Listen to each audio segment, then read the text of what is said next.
Halo semua, kembali lagi dengan kami, kelompok 24 dari SMAPL Santo Yosef Solo. Kali ini, kami akan membawakan podcast dengan judul dan tema yang berbeda dari sebelumnya, yaitu Kita dan Teknologi, dengan tema menghidupi budaya baru di era digital. Dan tak lupa, sebelum kita membahas tentang menghidupi budaya baru di era digital, kami akan memperkenalkan diri masing-masing terlebih dahulu. Halo, namaku Yeskiel Musa dari kelas 11 MIPA 1 nomor absen 32. Halo, namaku Karin Angela Kristi dari kelas 11 IPS 2 nomor absen 15. Halo, namaku Anastasia Nadia dari kelas 11 IPS 1 nomor absen 8. Halo, namaku Kris Sekar Natania, biasa dipanggil Sekar, dari kelas 11 MIPA 2 nomor absen 9. Berbicara tentang menghidupi budaya baru di era digital, pasti sangat lekat hubungannya dengan teknologi. Saat ini, hampir di seluruh aspek kehidupan kita sudah tersentuh oleh teknologi. Apalagi dengan keadaan seperti saat ini, yang mengharuskan kita untuk tetap di rumah, jaga jarak, dan tidak membuat kerumunan, menjadikan kita susah untuk melakukan kegiatan seperti biasanya. Salah satu contohnya adalah pergi ke gereja. Walau saat ini beberapa gereja sudah mulai dibuka untuk umum, tetapi ada persyaratan tertentu yang harus dipenuhi agar dapat ikut beribadah di gereja. Lalu, bagaimana orang yang tidak bisa mengikuti peribadatan di gereja? Orang-orang yang tidak bisa datang langsung ke gereja bisa mengikuti misa secara online.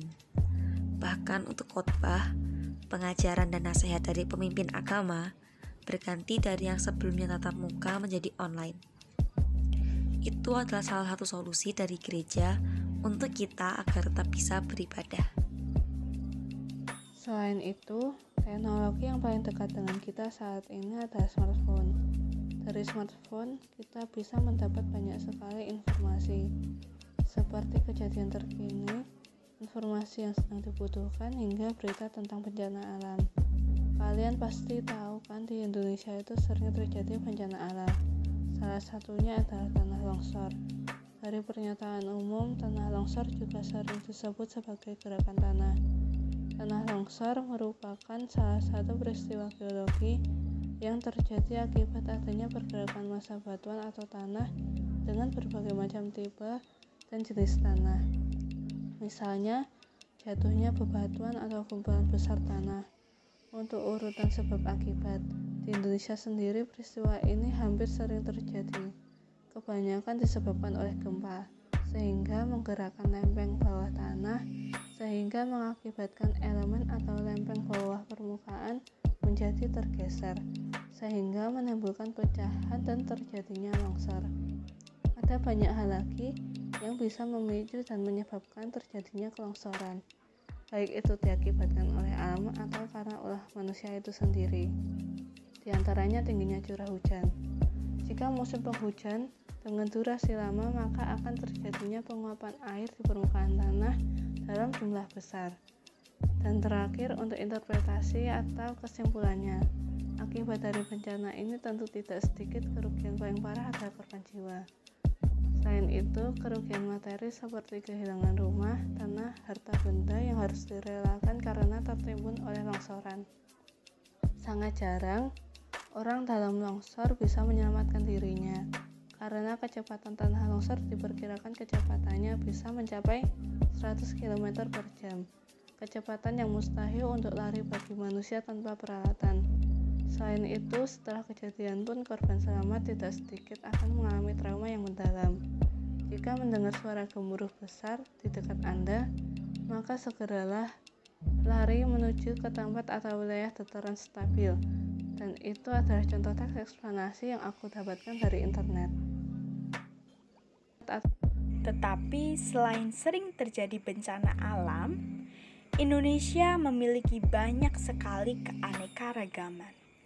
Salah satunya dalam aspek minuman, yaitu teh. Teh adalah minuman yang sangat digemari oleh masyarakat luas. Teh selalu ada di segala kondisi, baik siang ataupun malam, baik saat hujan ataupun terik. Teh terbuat dari pucuk daun teh pilihan yang dikeringkan dan diolah sedemikian rupa sehingga menghasilkan rasa yang harum. Teh di setiap daerah memiliki rasa yang berbeda. Nah, itu menandakan bahwa setiap budaya daerah memiliki ciri khasnya masing-masing. Ada teh yang berbau harum, ada juga yang tehnya sangat kuat atau biasa kita bilang sepet. Dan ada juga yang teh rasa buah-buahan. Kenapa ya teh bisa terkenal dan banyak disukai oleh orang? Karena teh sudah ada dari zaman penjajahan dan turun-temurun hingga saat ini. Pada saat ini, teh banyak dikenal oleh masyarakat luas karena pengemasannya yang terkesan modern dan menarik. Tapi kemasan yang dipakai itu akan menjadi limbah dan tidak digunakan lagi jika tidak dimanfaatkan dengan baik. Oleh karena itu, kita harus mengolah sampah limbah agar lebih bermanfaat. Seperti limbah teh itu kertas dan plastik.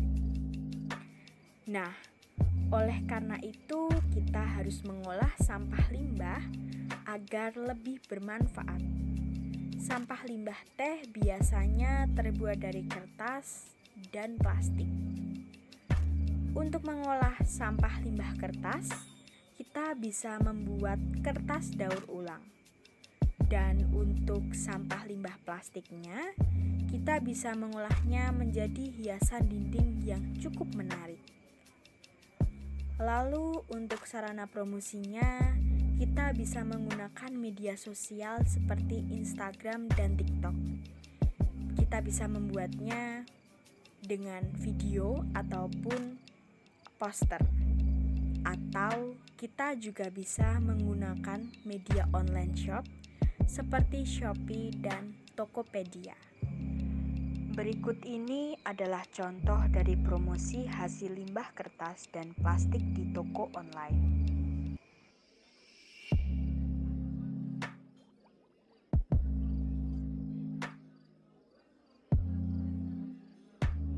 Tetapi, menurut informasi yang aku dapatkan dari internet, jangan terlalu sering minum teh, karena dapat menimbulkan efek samping yang cukup parah. Salah satunya adalah anemia. Penyakit apa sih anemia itu? Anemia adalah penyakit yang berhubungan dengan darah.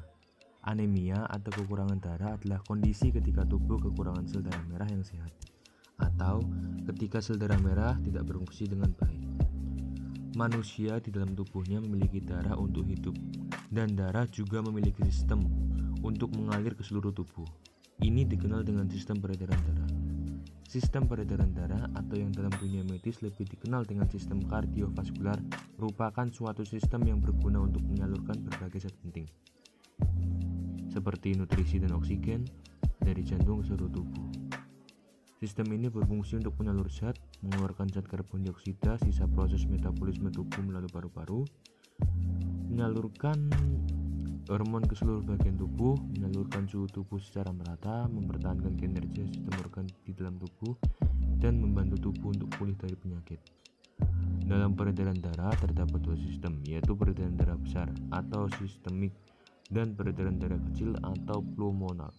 Adapun komponen utama dalam sistem peredaran darah, yaitu jantung berfungsi untuk memompa darah ke seluruh tubuh, pembuluh nadi atau arteri berfungsi untuk menyalurkan darah bersih ke tubuh, pembuluh balik atau vena berfungsi membawa darah kotor dari tubuh ke jantung, dan paru-paru merupakan tempat pertukaran udara dengan darah. Wah, ternyata udah banyak juga ya yang kita bahas di podcast ini. Karena udah banyak yang kita bicarain di podcast ini, kita mau pamit undur diri dulu. Saya Yeskiel. Saya Karin. Saya Anastasia Nadia. Saya Sekar dan kita pamit undur diri dulu. Semoga kalian yang dengerin podcast ini dapat menambah wawasan ya. Terima kasih semua, sampai jumpa.